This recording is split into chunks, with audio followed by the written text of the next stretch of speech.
Hey guys, I'm Nisa Homey and welcome back to my channel.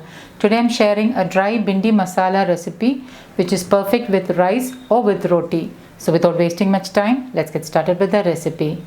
To make bhindi masala, I have washed and rinsed a half kg bhindi and I've kept it on a strainer, and I'm placing it on a clean cotton kitchen napkin, and I'm pat drying the bhindi with the cotton napkin. One medium sized onion and one slightly large tomato.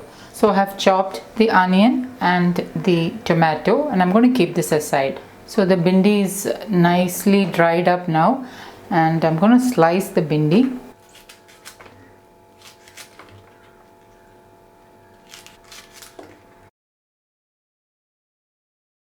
Okay, now I have sliced the bhindi and this is the size of the bhindi I prefer for this recipe. Heat a wide heavy bottomed pan with 1.5 tablespoon wood pressed groundnut oil.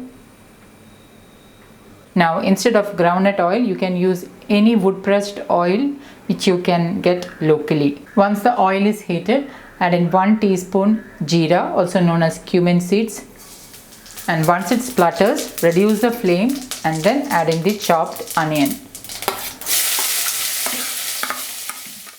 Mix the onion really well and allow it to saute on low flame till it turns transparent or light pink in color.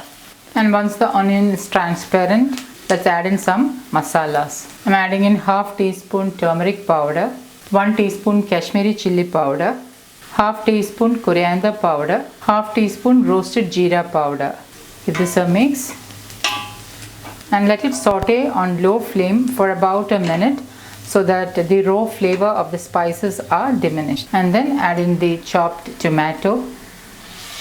Add in 1 tablespoon water, pink Himalayan salt as needed, and give this a mix. Cover and allow the tomatoes to get cooked. After about a minute, open the lid, just give it a mix.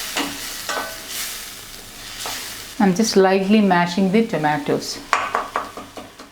Again cover and allow the tomatoes to get cooked. After about 2 minutes, let's open the lid and you can see oil has started releasing out.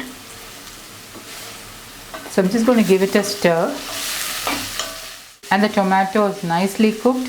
At this stage, I'm adding in this sliced bhindi. Give this a mix.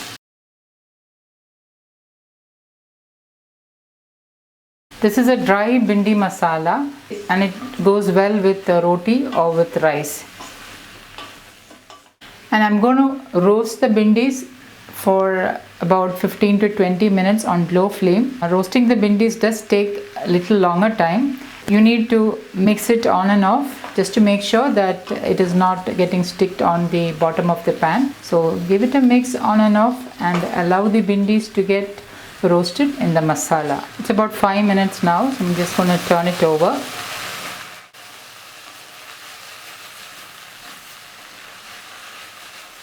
And I've also kept the flame on the lowest.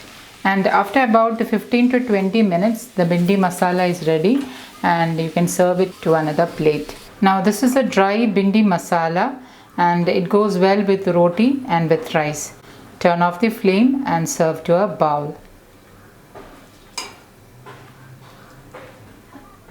So guys, do try this dry bhindi masala and let me know how it turned out. Don't forget to like, comment and share this video with family and friends. Thank you for watching, and until next time, take care. Bye-bye.